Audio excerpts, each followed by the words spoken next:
అర్థం కాని సబ్జెక్ట్ హిందీ, అందుకనే బాగా చదవాలి అంటారు. నృత్యశ్రీ నిల్చో. నీకు నచ్చిన టేబుల్ ఒకటి చెప్పమ్మా. 2 1 2, 2 2 4, 2 3 6. టీచర్ నాకు ఇక ఈ టేబుల్ గుర్తు రావడం లేదు కానీ ఫోన్లో చూసి నేర్చుకున్న టేబుల్ చెప్పొచ్చా? ఏరా అయితే పన్నోడు కొట్టుకోవడానికి చెప్పు.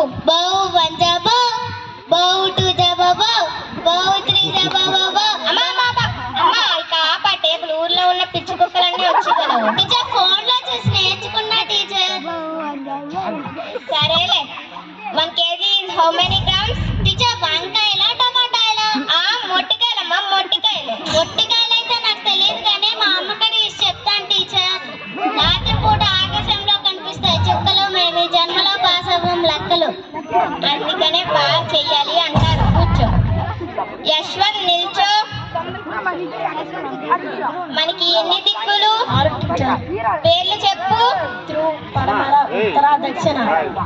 అది తూరు కాదురా, సరే కానీ ఊరు పెట్టుంటుంది. అలాగే ట్రా చూస్తున్నా. తెల్ల చూరి వదిలిస్తే టెంటెన్స్ కనబడదండి. అబ్బో నీ తెలివి తగలయ్యా. కూర్చో. శాస్త్ర నిల్చో. వ్యాధిని వ్యాపింప చేసే సూక్ష్మ క్రిముల పేర్లు చెప్పమ్మా.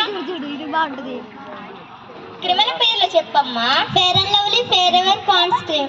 అమ్మా నేను అడిగింది క్రీములు కాదు క్రిములు. కూర్చో. పరిణిత నిల్చో. ఏబిసిలు చెప్పమ్మా. ACDZ. మిగతా పేరమ్మా. ఇంటిగా మర్చిపోయింది టీచర్. అవకడు పట్టుకొని వచ్చేదా పొరవైపోయింది టీచర్. కూర్చో. నేత్ర నిల్చో. మనకి ఎన్ని కాలాలు? Teacher 4 teacher. పేర్లు చెప్పమ్మా. వర్షాకాలం, చలికాలం, ఎండాకాలం, పోయే కాలం. అబ్బో ఇదెక్కడ కొత్త కాలం అమ్మా? టీచర్ ఫోన్లో చూసుకున్నాను టీచర్. సరేలే కూర్చో. అప్పుడు